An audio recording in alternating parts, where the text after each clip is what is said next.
자산 취득가액 및 자산 부채 평가인데 자산 취득가액 계산의 일반 원칙을 보려고 해. 그 회계상 취득가액과 세법상 취득가액이 좀 다를 수 있어. 그런데 이제 세법상 취득가액이 회계상 취득가액을 인정하는 부분이 있어서 그런 건 또 뭐가 있는지를 이제 보려고 해. 그래서 일반적인 매입 또는 회사가 직접 자가 제조하는 경우에 그때 취득가액은 취득에 소요된 금액과 취득세, 취득세 같은 경우는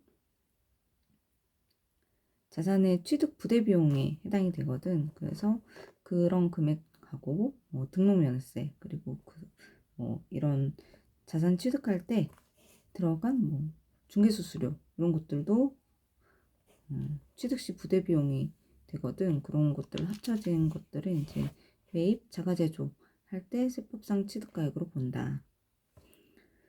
단기 금융자산이 있어. 단기 금융자산이 있고 장기 금융자산이 있을 수 있는데 단기 금융자산은 예를 들어서 단기 매매 증권 같은 거야. 그리고 매도 가능 증권 이런 것들이 있는데 단기 금융자산에는 매도 가능 증권은 단기 금융자산으로 보지 않고 단기 금융자산에는 단기 매매 증권이 있는데 그거는 매입가액만 취득가액으로 보고 있어. 이거는 회계도 똑같거든. 부대 비용. 단기 매매 증권을 취득하기 위해서 들어간 어떤 수수료 같은 것들이 있을 건데 이거는 자산의 취득가액으로 보지 않아. 이런 부대 비용은 단기 손실로, 단기 비용으로 이제 회계 처리를 하고 있어. 그거를 세법에서도 똑같이 이제 채택을 하고 있고, 교환 증여인 경우에 교환 증여로 취득한 자산의 취득 당시 시가를 취득가액으로 봐. 그래서 시가보다 이제 낮은 금액으로 저가에 이제 교환을 할 수도 있고 증여할 수도 있는데 이거는 이제 추후에 또 세법적인 어떤 부분이 있어. 그래서 교환 증여할 때 취득 당시 시가로 이제 시가를 취득가액으로 이제 본다. 그리고 합병 분할 현물 출자에 따라 이제 취득한 자산은 적격 합법 합병 적격 인적 분할의 경우에는 장부가액을 봐. 그 합병이나 인적 분할하는 경우에 그 회사에 기존 회사에 또 이제 재무제표가 있을 거니까 그 재무제표에 있는 장부가액을 취득가액으로 이제 본다라는 거지. 그리고 이런 적격, 합병, 인적 분할이 아닌 경우 비적격, 비적격, 인적 분할, 합병, 물적 분할, 현물 투자할 때는 해당 자산의 시가를 이제 취득가액으로 보겠다. 그래서 적격이냐 비적격이냐에 따라서 적격이면 장부가액을 보고 비적격이면 이제 시가를 취득가액으로 보겠다라는 내용이야. 그리고 주식 같은 경우 물적 분할로 분할법인이 취득한 주식은 물적 분할한 순자산의 시가를 이제 취득가액으로 보겠고 현물 출자로 출자법인이 취득한 주식은 현물 출자한 순자산의 시가가 취득가액이 되겠어. 그리고 출자법인이 현물 출자로 인해서 피출자법인을 새로 설립한 경우가 아닌 경우 그거는 이제 주식의 시가를 취득가액으로 보고 합병 인적 분할로 취득한 주식은 종전의 장부가액.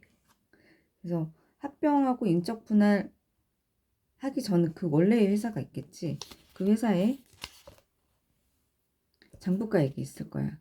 그 장부가액하고 불공정 자본거래로 분여받은 이익을 더하고 합병 분할로 인한 배당을 받은 건 아니지만 이거는 의제배당에 해당하는 계산금액이 나오면 그거를 더해주고 합병 분할로 인해서 돈을 줬을 거잖아. 준 금액이 있으면 합병 분할 불구금은 차감을 한다. 그게 이제 세법상 취득가액이 된다. 그래서 자산 취득 시 매입한 채권이 있어. 예를 들어서 그 차를 구입할 때 우리 그 채권을 사거든. 또는 부동산을 매입을 할 때 그 국민 채권? 채권 이름은 모르겠는데 어쨌든 국민주택 채권인가? 그런 채권들을 국공채라고 하는데, 이러한 어쩔 수 없이 이거는 매입을 하게 돼.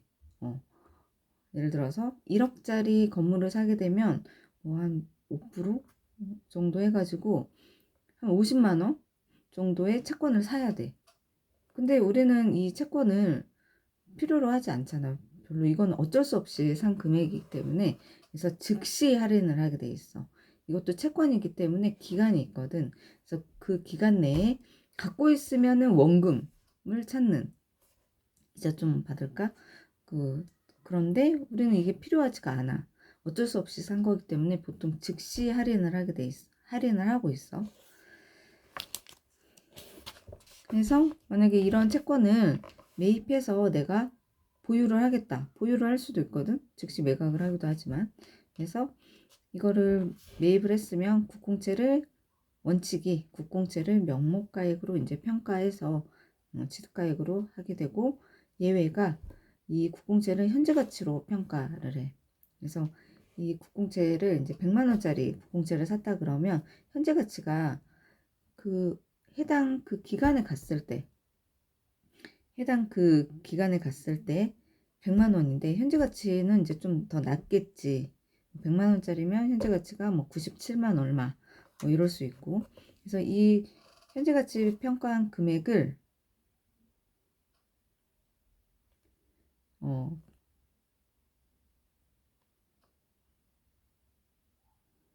그래서 이 현재 가치하고 매입가액하고 이제 이 차액을 유형자산의 취득가액으로 계산하면 이거를 인정을 해주겠다. 이제 기업회계를 인정하겠다는 거야. 그리고 채무의 출자전환으로 채권자가 취득한 주식이야. 이게 뭐냐면, 부채에 보면 전환사채가 있고, 뭐 신주 인수권 부사채 또는 일반적인 단기 차익금일 수도 있고. 그래서 이런 채무가 돈을 못 갚았을 때, 회사가 돈을 갚아야 되는데 못 갚았을 때 주식으로 전환된 출자하는 경우가 있어. 그래서 이 출자 전환으로 이제 회사에 부채로 걸려 있었던 부분이 자본금으로 대체됐을 때, 이때는 취득한 주식의 취득 당시 시가를 취득가액으로 보고,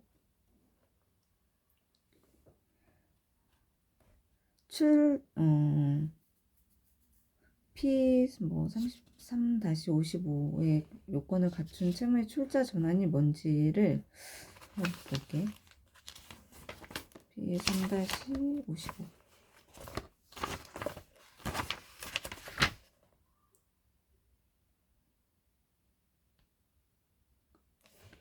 3-55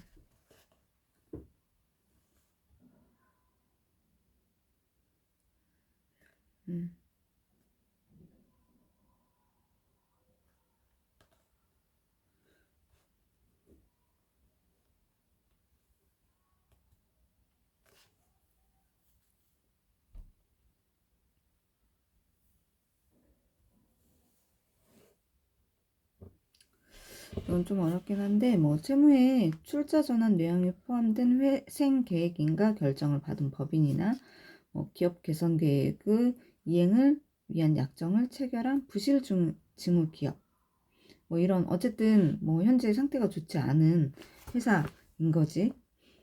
그런 회사의 채무를 갖고 있던 사람이 또는 기업이 출자 전환해서 주식을 취득을 했다 그러면, 이 출자 전환된 채권의 장부가액, 그리고 또는 대손 불능 채권인 경우에는 대손도 못 받는 거지.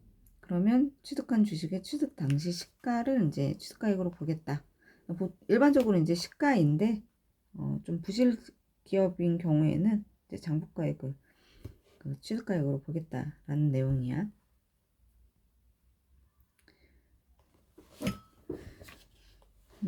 그리고 이것 이외의 방법으로 취득한 자산은 취득 당시의 시가, 일반적으로 대부분 시가인데, 시가가 아닌 장부가액으로 인정해 주는 거, 그거를 먼저 보는 게 나을 것 같아. 장부가액을 외우는 게 나을 것 같아.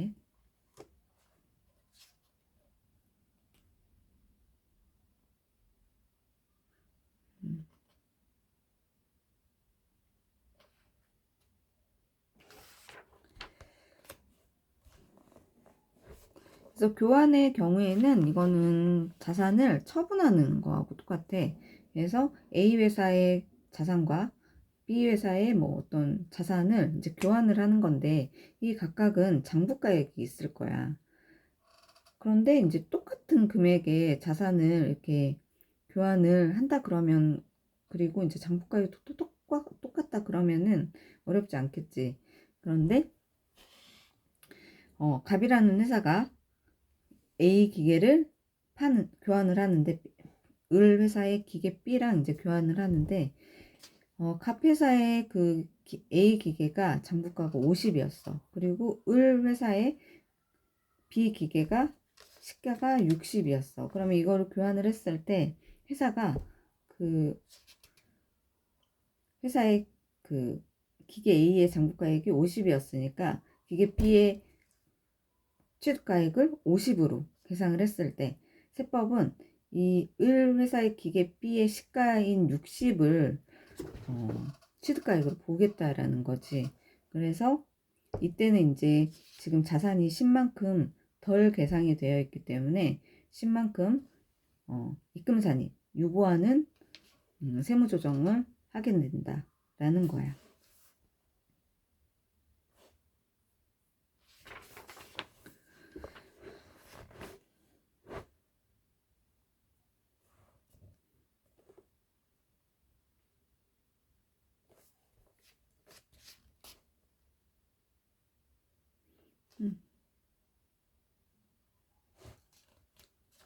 그리고 아까 유형자산 취득 시 불가피하게 매입한 국공채 채권이 있는데, 이거는 원칙이 명목가액으로 평가하는데, 특례로 회사가 현재 가치를 반영을 했을 때 그거를 모두 인정한다라는 거지. 그래서 원칙은 건물 100짜리를 100원짜리를 건물을 매입을 했으면 건물 100, 채권 10, 그리고 현금 대변에 110. 이게 이제 원칙인데, 예외로 건물은 채권은 8이 되고 현금은 110이 나갔으니까 대변에 현금 110인데, 채권이 현재 가치를 해보니까 8밖에 안 되는 거야. 그럼 이만큼 남잖아. 이 2를 건물에 이제 가산을 시키는 거지. 그러면 건물이 102가 돼버리는 거야. 원칙은 원래 건물이 100이어야 되는데, 채권의 현재 가치 할인한 금액만큼, 그 잔액만큼 이제 건물에 이제 가산을 했을 때 이거를 인정을 해준다 라는 거고, 이렇게 했을 때 이제 세무조정, 별도의 세무조정이 없는 거지.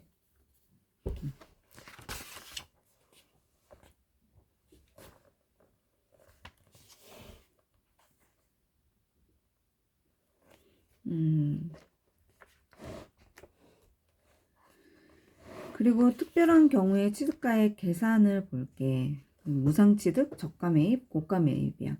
이거는 어떤 누군가한테 혜택을 준 거지. 만약에 전혀 모르는 남남이라 그러면 무상으로 주겠어? 아니면 또는 싸게 나한테 팔겠어? 아니면 비싸게 사오겠어?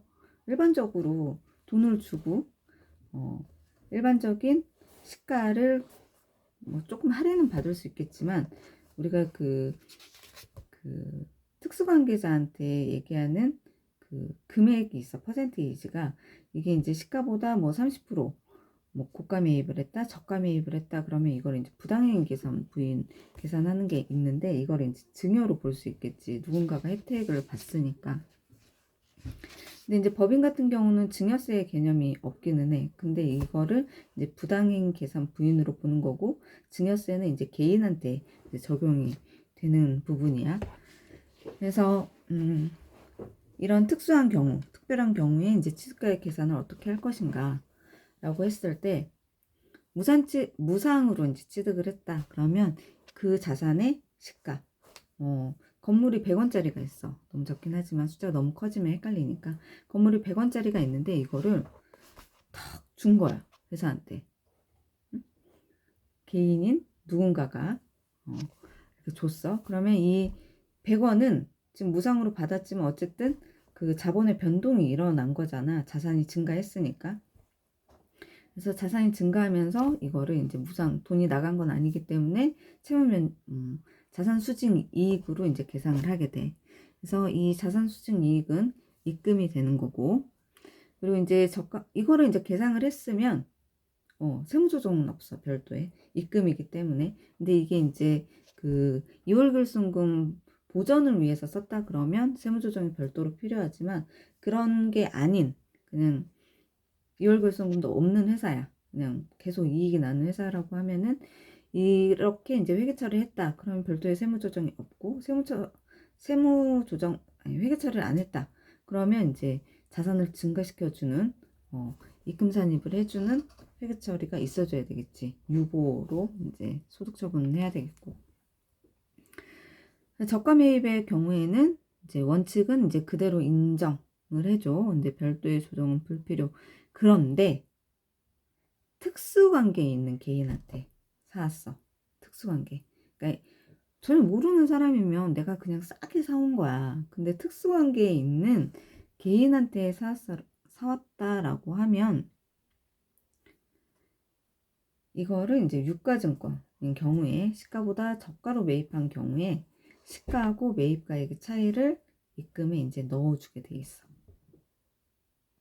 이 경우 이제 자산의 취득가액은 시가인 거지. 그래서 시가가 내가 유가증권을 어떤 유가증권이 시가가 100원인데 내가 70원에 사온 거야. 70원에. 그러면 이 30원만큼 이익을 본 거지, 회사가. 그러면 이 30원만큼 해당 유가증권을 증가시키는 세무조정이 필요한 거지. 그래서 입금 산입, 해당 유가증권, 그리고 30하고 소득처분은 유보로 이제 세무조정이 들어가는 거지. 그런데 이제 고가 매입 또는 이제 저가 양도의 경우에 이거는 이제 유가증권이냐 뭐 그런 거 상관없이 모든 자산에 대해서 이제 적용을 시켜줘. 그래서 고가 매입, 회사가 불필요하게 돈을 더 쓴 거야. 또는 저가 양도, 회사가 돈을 더 받을 수 있는데 불필요하게 싸게 판 거지. 이거는 이제 회사의 그 자산에 영향을 주는 거잖아.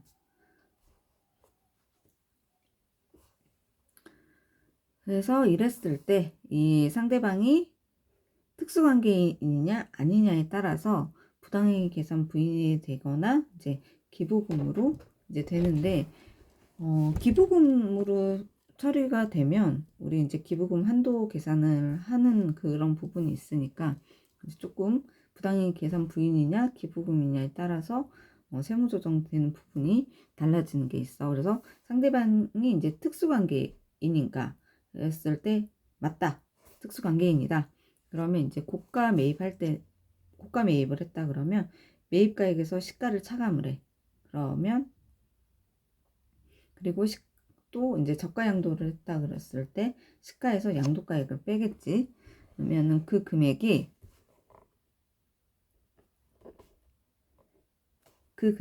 이제 3억 이상이 차이가 나느냐 또는 시가의 5% 이상 차이가 나느냐, 이 둘 중에 작은 금액, 그래서 작은 금액을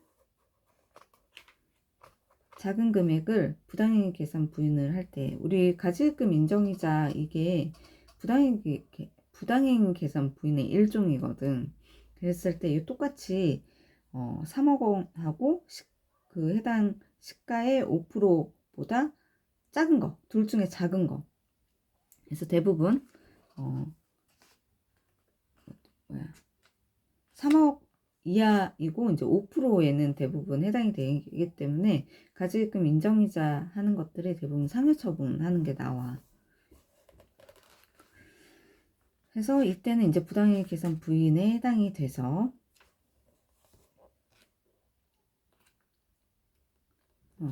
그래서 부당행위 계산 부인에 해당이 돼서 이제 그거를 가져감으로써 이익을 본 사람한테 소득 처분을 하는 거지. 그래서 그 사람이 이제 주주면 배당, 뭐 근로자면 이제 뭐가 될까? 상여, 상여가 되는 거고, 뭐 주주나 사업자도 아니고 근로자도 아니야. 그러면 기타 소득으로 처분을 하는 거고, 주민번호는 있으니까. 그리고 그 회사, 그 상대방이 회사이거나, 그러니까 법인 사업을 하거나 개인 사업을 하고 있다 그러면 그때는 기타 사유외출로 처분을 해. 왜냐하면 해당 법인이나 개인 사업자들은 해당 자산을 취득함으로써 세금 계산서를 다 받았을 거거든. 근데 이제 저가 양도했으면 어쨌든 금액이 적게 되고 그 금액만큼 다 세금을 내게 계산이 되어 있어. 그래서 기타 사유외출로 이제 처분을 하는 거야. 그런데 상대방이 이제 특수관계자가 아니다라고 하면 어쨌든 매입가액에서 고가매입이라고 하면 매입가액에서 정상가액은 시가에서 플러스 마이너스 30% 금액이야. 그래서 고가매입은 시가에다가 이제 130%, 그리고 저가 양도인 경우에는 시가에서 70%인 경우지. 그래서 플러스 마이너스 30%거든. 그래서 매입가액에서 정상가액을 차감한 금액, 그리고 이제 저가 양도 보면 정상가액에서 양도가액을 차감한 금액은 이제 기부금으로 이제 처리를 한다 라는 내용이에요. 그래서 사례를 보면 시가 10억 원의 토지를 14억 원에 구입하는 경우에 세무조정을 볼게.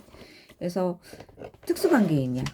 특수관계인인 경우, 특수관계인이 아닌 경우 두 개를 볼 건데, 특수관계인인 경우에 회사가 토지를 14억 원에 이제 계상을 했어. 그리고 현금 14억 원에 이제 14억 원이 나갔지. 그럼 이거는 고가 매입인 거지. 특수관계인한테 4억을 더 준 거야. 그치? 그래서 토지는 10억 원이야. 시가가 10억 원이니까. 근데 지금 사회유출이 4억이 됐잖아. 지금 자산이 과대계상이 되어 있는 거지. 그래서 이랬을 때는 토지 4억을 감액해야 돼. 그래서 송금 산입하고 이제 마이너스 유보하는 자산을 줄여줘야 되니까 자본을 줄여주고, 그래서 송금 산입하고 마이너스 유보를 이제 처리를 해줘. 그리고 이제 이 4억 원은 이제 누군가가 특수관계자니까 이익을 본 거잖아. 그래서 이 4억 원에 대해서는 송금물산입을 하게 돼 있어. 그래서 배당이나 뭐 아까 상여 또는 기타 소득, 기타 사유이출, 이렇게 이제 그 상대방이 누구냐에 따라서 이제 소득 처분이 달라질 거야. 그래서 이 경우에는 세무조정이 그 송금산입도 발생하고 송금불산입도 발생하기 때문에 4억 원 자체에 대해서는 법인세에 영향은 없어. 다만 이제 배당을 받았기 때문에, 배당 또는 상여 이런 것들을 받았기 때문에 이제 그 해당 소득 귀속자한테 종합소득세 신고 의무가 이제 발생을 하게 되는 거지. 세금도 내야 되고, 4억 원이라고 하면 엄청나게 큰 거야. 종합소득세율이 45%까지 있으니까. 근데 지방소득세 10%까지 있으면 49.5%까지니까 엄청나게 많은 거지. 그 세금을 내야 되는 거야. 어쨌든 뭐 4억을 이익을 받았으니까, 실질적으로 이익을 받은 게 맞으니까 내야 되는 게 맞겠지. 근데 이게 이런 일들이 실질적으로 있으려면 이 내용을 아는 사람이 이제 세무조정을 한다던가 했으면 이제 아는 거고, 근데 모르고 넘어가면 이제 넘어가는 건데, 이제 세무조사를 해가지고 이런 것들이 있으면 다 그 법인세를 추징당하게 돼. 소득세도 추징당하겠지. 물론 이제 시간이 지났으니까 가산세도 발생을 하게 돼 있어. 금액이 엄청나게 큰 거야, 이런 경우는. 특수관계인이 아닌 경우야. 이때는 아까 우리 기부금으로 한다 그랬잖아. 근데 이거는 이제 지정 기부금 업체가 아니기 때문에 기부금으로 처리가 되지만, 이거는 모두 이제 비지정 기부금이라서 기부금 한도에 이제 들어가진 않고, 이런 건 모두 이제 송금불산입 되는 회계 처리가 되는 거지. 세무 조정이 되는 거지. 근데 우리 그 시가가 아니고 정상가액이라고 했었잖아. 플러스 마이너스 30%. 그래서 이거는 14억에 사왔지만 플러스 마이너스 10억 원짜리 시가인데 플러스 30%까지 하면 130%니까 13억까지는 정상가액으로 보는 거야.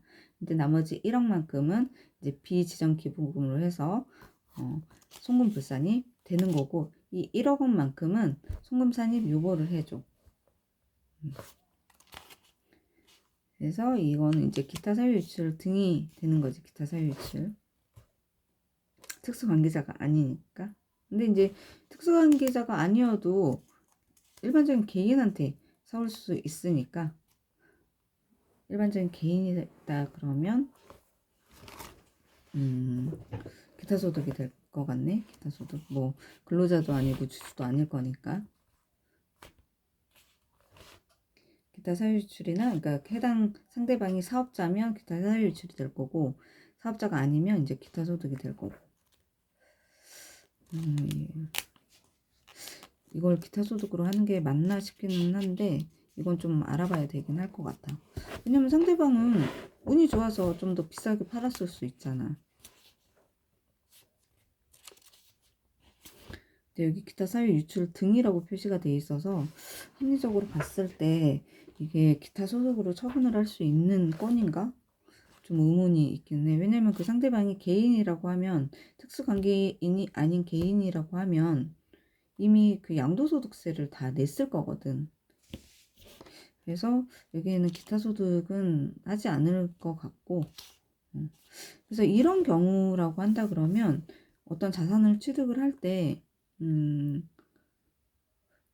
해당 시가를 모두 다 알고 있어야 되는 거고, 그거에 맞춰서 적당하게 매입을 해야 되는 건데, 예를 들어서 이 회사가 진짜 그 땅이 필요할 수 있잖아. 무조건 이 토지를 살 수밖에 없어. 근데 상대방은 나 이 돈 아니면 안 판다 라고 하면은 그 어쩔 수 없이 비싸게 사올 수밖에 없는데, 플러스 마이너스 30% 해가지고 130% 해도 이게 지금 초과가 된 경우에 이거를 해야 되나? 근데 어차피 해야 되겠다. 이거 왜냐면 그 송금 불산입되고 송금 산입도 돼버리니까 법인세에 영향은 없어. 이거는 뭐 해도 크게 회사에 영향을 주지는 않겠네. 나중에 이제 이게 이제 이 송금 불산입을 하지 않으면 토지 1억 원 감액한 거에 대해서 비용 처리하는 효과가 나와버리니까 같이 맞춰주기 위해서 기타 사유유출로 하겠다. 기타 소득은 안 할 거고. 내가 왜 이걸 계속 얘기하냐면 합리적인가 아닌가를 계속 생각을 해보는 거야. 이렇게 하면 회사에 너무 불이익인데?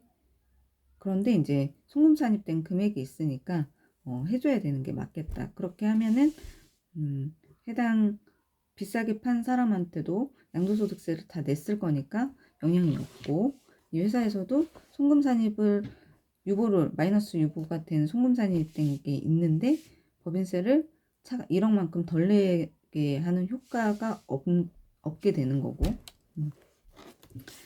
이거는 송금 산입, 송금 불산입이 동시에 생겨서 맞는 것 같아. 맞네.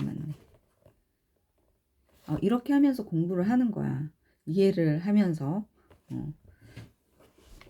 그래서 내가 말로 하는 그 유튜브를 이제 만든 거지. 나도 이제 이거를 이제 본격적으로 세무서 공부를 하면서 하나하나 세세하게 다 들어가야 되기 때문에 세세하게 이제 다 하나씩 보는 거지. 그래서 이게 왜 이렇게 세무조정이 일어나야 되는지도 이제 더 공부가 되는 거고, 우리가 러프하게는 세무조정에 대해서 알고 있어. 그런데 어떤 항목에 대해서 세세하게 뭔가를 하려면 그 항목이 이게 세무조정이 들어가는 사안인가? 그 항목인가를 먼저 판단을 해야 되고, 그게 법적으로, 세법적으로 어떻게 이제 그 영향을 주는 금액인지 그런 것도 계산을 할 수 있어야 되고, 그랬을 때 이 세무조정이 실질적으로 회사와 또 그 소득 처분을 받는 어떤 누군가한테 어떤 영향을 주는지도 같이 고려를 해봐야 돼. 근데 이제 그 고려를 했을 때 이게 타당하다라는 것까지 내가 이해가 되면 훨씬 세무조정이나 이 전반적인 사항을 계산하는 데 있어 이해가 훨씬 더 잘 되기 때문에 지금 이걸 하고 있는 거야.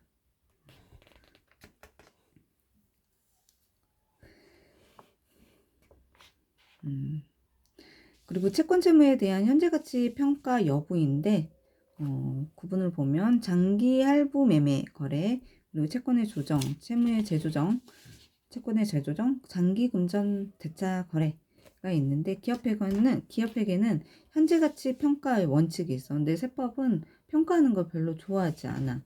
평가 손실도 별로 인정하지 않고 평가 이익도 인정을 하지 않아. 그런데 장기 할부 매매 거래에 있어서는 현재가치 할인 차금을 계산하면 그거 인정. 그냥 회계 처리 그렇게 했으면 오케이. 세법은 명목가액이 이제 평가 원칙인데 할부 거래, 매매 거래를 기업회계에서는 현재가치 할인 차금 해가지고 현재가치로 다 계상을 해놓는단 말이야. 뭐 300만 원을 언제까지 받기로 했어도 현재가치에 뭐 290 얼마, 뭐 285만 원으로 현재가치가 계산이 되면 285만 원을 계상을 하고 현재가치 할인 차금으로 이렇게 또 따로 계산을 한단 말이야. 그랬을 때 그거를 이제 세법에서도 인정을 해주겠다. 기업회계를 인정을 해주겠다 하는 거고, 그리고 채권의 재조정인데 이것도 현재가치 평가를 하면 인정을 해주겠다. 그런데 이제 채무랑 장기금전 대차 거래에서 대해서는 현재가치 평가를 해도 이거를 인정을 해주지 않겠다라는 거지. 회사에 채권이 발생을 하는 거는 매출이 발생을 했는데 이 매출채권을 생각을 해보자. 매출채권은 회사가 어떤 물건, 재화나 용역을 공급을 하고 돈을 못 받은 거야. 그랬는데 이게 이제 보통은 다음 달에는 줘야 정말 좋은 거래인데 이 회사가 상대 거래 회사가 돈을 안 주는 거야. 그래서 계속 밀려. 안 갚아줘야 되는데. 그리고 또 이제 시간이 지나면 현재가치가 이제 떨어지겠지. 그래서 요것도 평가를 했으면 기말 시점에 평가를 한 게 있으면 이제 인정을 해주겠다라는 거고, 그런데 채무는 이 회사가 돈을 안 준 거야.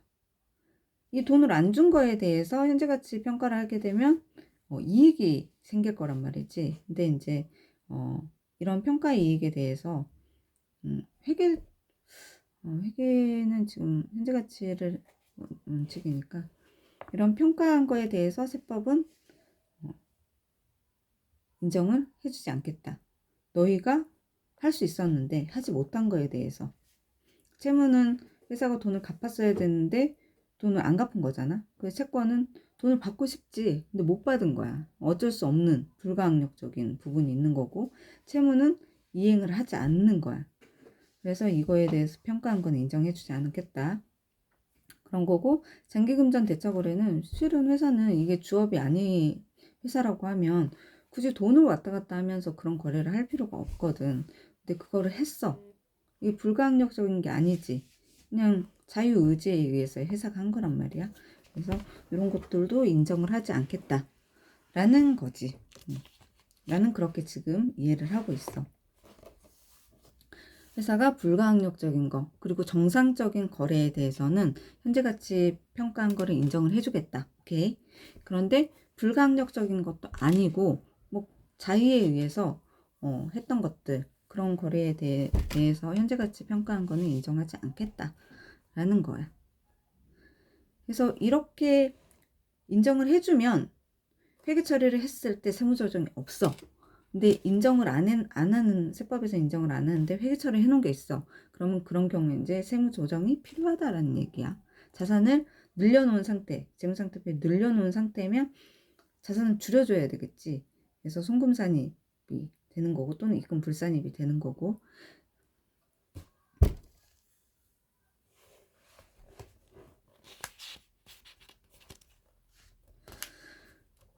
그리고 이제 장기할부 조건 매입 시 계상한 현재가치 할인 차금은 유효이자율법에 따라서 상각을 해야 되는데, 그 상각액을 송금 인정을 하긴 하는데, 수입배당금 이중 과세 조정하고 지급이자 송금 불산입 계산할 때 지급이자에서는 이제 제외한다.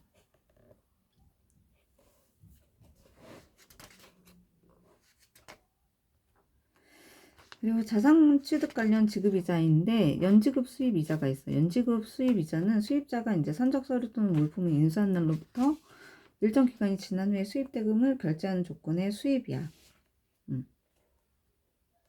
즉 이제 외상 수입이지. 왜 이렇게 어려운 말을 쓴 거야? 응? 그래서 외상 수입에 대해서 이자를 지급한 게 이제 이자를 지급한 게 이제 연지급 수입이자인데 외상 수입이라고 하면 되지. 연지급 수입이자라고 하니까 얼마나 어려워. 그러니까 이제 그 수입자 무역 거래를 하는 회사들이 이거를 돈을 바로 주는 게 아니라 물품을 인수하고 이제 외화 외상 매입금이 생긴 거야. 이거를 이제 일정 기간이 지난 후에 지급을 하는데 이자가 발생을 한 거야. 원래 뭐 4월 1일에 뭐 물품을 받았어. 그리고 이때 지급을 해야 되는데 뭐 6월 1일에 지급을 하기로 약정을 했어. 그러면 이제 2달간의 이자가 발생할 거 아니야. 그 이자에 대해서 어떻게 이제 처리를 하느냐. 그래서 원칙은 이제 자산의 취득원가로 이제 이자이긴 하지만 취득원가로 한다라는 건데 회계에서 이거를 지급이자로 보통은 이제 지급이자로 이자 지급한 거는 다 지급이자 처리를 하거든. 근데 요거를 지급이자로 했다. 그러면 이것도 인정을 하겠다는 거야. 그래서 지급이자도 인정을 해주겠고 이제 자산의 취득가에 수입을 했는데 이제 원재료 수입을 했다 그러면 원재료로 이제 계산한 것도 인정을 해주고 지급이자로 회계 처리한 것도 이제 인정을 해주겠다. 이렇게 인정이 됐으면 세무조정이 없는 거. 근데 인정을 해주지 않는다. 그러면 이제 세무조정이 있다는 거고.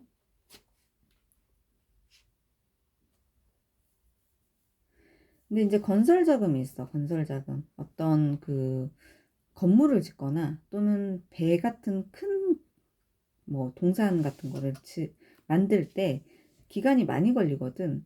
그럴 때 이제 또 돈을 이제 또 돈이 많이 들어가. 그런 것들을. 그래서 요것들을 빌렸을 때 특수목적 자금인데 이런 이제 그런 것들은 이제 건설 자금 이자라고 해. 그랬을 때 이런 건설 자금 이자 그 사업용 유형자산이나 무형자산을 취득할 때 건설자금 이자가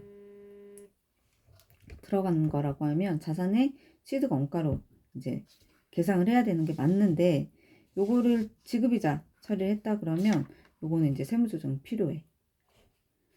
그런데 이 외의 자산, 뭐 재고자산, 뭐 투자부동산에 대한 이자를 지급한 게 있다. 그러면 이거는 이제 지급이자인 거지. 이자 비용이 아니라 이자 비용인 거지.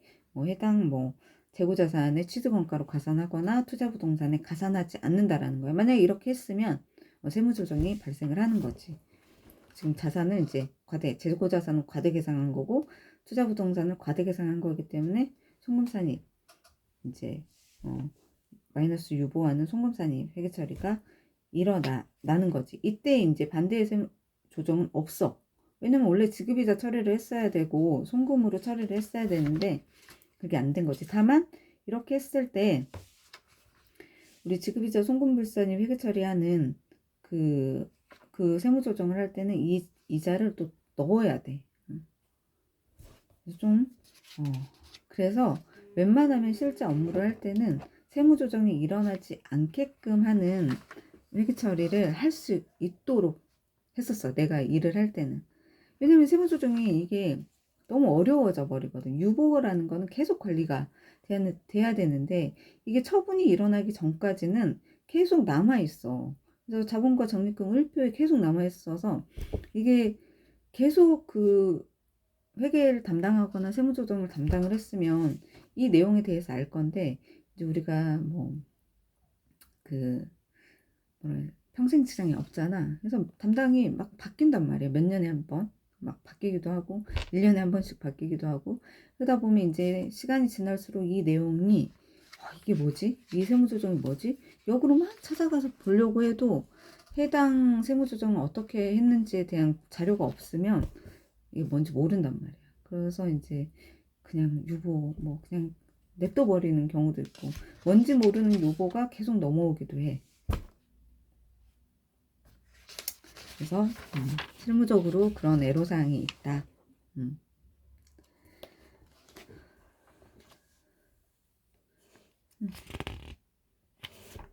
그래서 웬만하면 세무조정이 일어나지 않는 회계처리, 정확한 회계처리를 할 수 있는 게 가장 좋겠지. 그래서 세법이랑 이 회계랑 같이 알고 있는 게 회계 담당자한테는 가장 좋은 거지.